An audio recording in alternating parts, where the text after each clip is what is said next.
Okay, I'm doing the first setup round of the brioche for the quick slouchy brioche brie. That's hard to say. I've completed my ribbing. Here you can see that, and I'm now switching to my larger needle as I work my first brioche round. And so I'm just finishing up that round right now, and I'm doing my increases. Here's the end of the round. It's my end of the round marker right there.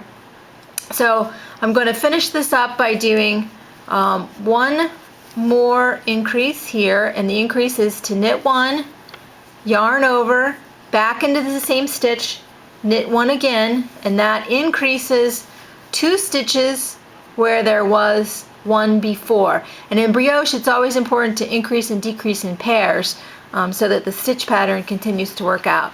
So now my pattern is going to have me do slip one, yarn over, yarn to the back, knit one, yarn forward, slip one, yarn over, knit one more, yarn forward, slip one, yarn over, and then I'm going to increase in my last stitch of the round here.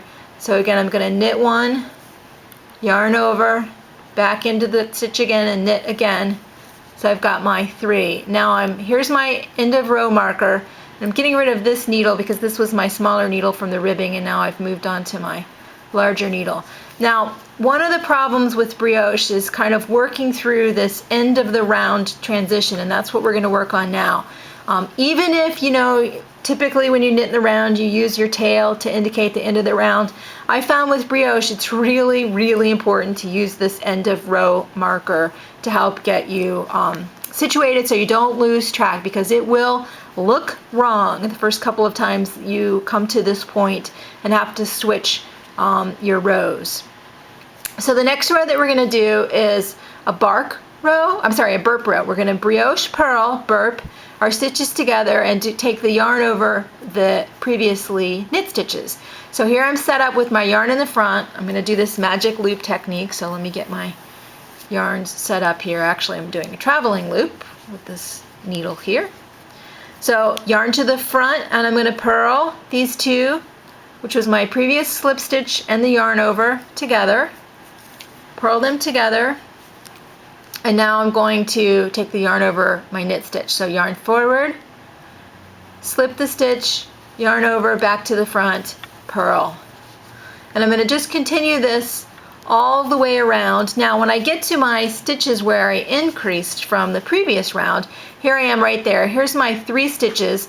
So staying in pattern, the first stitch I'm going to take with the yarn forward, slip that first stitch, take the yarn over to the back and back to the front. Now normally I would have a yarn over here, but since I just created this stitch, it's by itself, so I'm just going to do a normal purl on that one. And now I'm going to slip the next stitch with my yarn in front, take the yarn over the needle, back to the front. Now I'm back to a regular brioche purl stitch here. I'm just going to continue that way all the way around.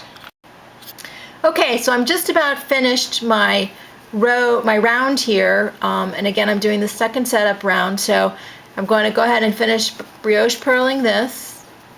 And now I get to my last increase set, which is right here. Those are the 3 new stitches that were created out of my 1 stitch down here.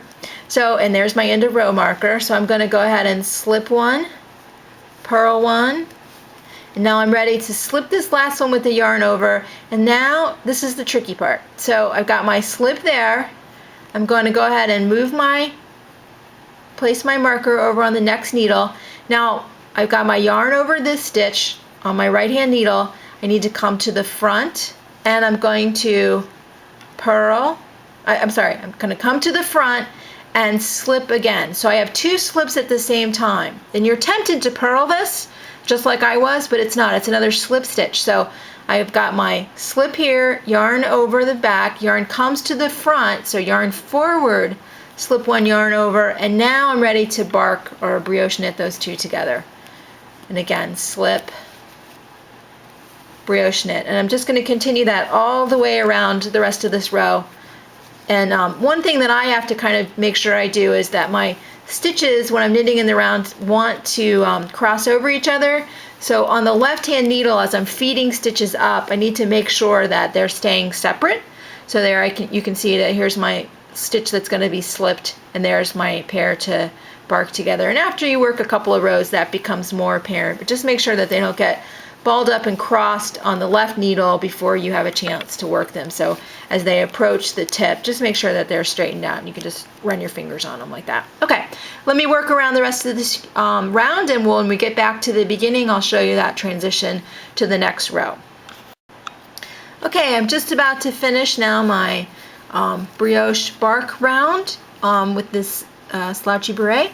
So I'm finishing up here. I just barked this stitch here, so I know the next one's going to be a slip yarn over to the back. Now I'm going to bark this next two together, and again one more slip, yarn over to the back, and here's my last pair to be barked together on this round. There's my stitch marker, so I know that's my last one.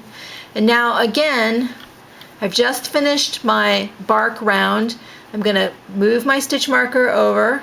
So I've moved my stitch marker, and here's where it gets fussy again, because this looks wrong, but it's actually right. And you can see that here's my yarn over from before, my slip stitch. Now this, I just finished with the bark set. This round starts with a brioche purl. So I need to brioche purl these together. So that means I bring the yarn to the front, and I'm going to purl those together. So I have the bark and the burp right together, but that's correct. And now I can go right along with my pattern. Yarn forward, slip one, yarn forward again, burp the next pair together, brioche purl. Slip one, yarn over, yarn to the front, brioche purl. And I'm just going to continue that all the way around. Now I've got both rounds done. So the secret is really to make sure that you keep this stitch marker in place so that you remember what needs to happen at this transition point. You're either going to have two yarn overs together or a bark and then a burp together. And that's perfectly correct, and it will eventually form the pattern so that it's very hard to detect at the beginning and the end there.